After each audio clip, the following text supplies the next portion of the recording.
Voice of America Washington से मैं हूं नीलोफर मुगल। मैं इस वक्त अमरीकी दारुल हुकूमत वाशिंगटन डीसी में पाकिस्तानी सिफारतखाने के सामने मौजूद हूं। आज यहां पर पाकिस्तानी अमरीकी कम्युनिटी और पाकिस्तान तहरीक इंसाफ के सपोर्टर्स जमा है और वो कल इस्लामाबाद में पाकिस्तान तहरीक इंसाफ के चेयरमैन इमरान खान की गिरफ्तारी के ख़िलाफ़ एहतजाज के लिए यहाँ इकट्ठे हुए।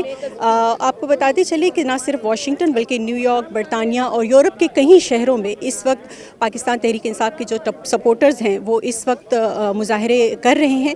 उनसे यहाँ पर जमा कुछ लोगों से हमने बात भी की और उनसे जाना कि उनके मुतालबात क्या हैं और पाकिस्तान में जो इस वक्त सियासी सूरत हाल है उस पर वो क्या मौक़िफ़ रखते हैं।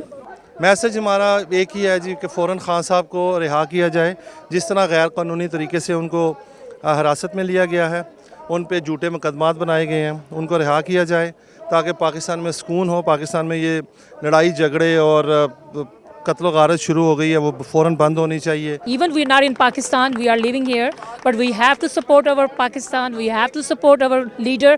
हम तो इधर अपने आप के लिए कुछ ना कुछ कर लेते हैं, जो हमारे पीछे लोग गरीब बेचारे रह रहे हैं, जिस तरह के महंगाई के हालात हैं उस पाकिस्तान में, हम चाहते हैं कि इमरान खान साहब आएँ और मुल्क के लिए बेहतर मुस्तकबिल के लिए हम चाहते हैं कि वही एक मुस्तकबिल है हमारे पाकिस्तान का।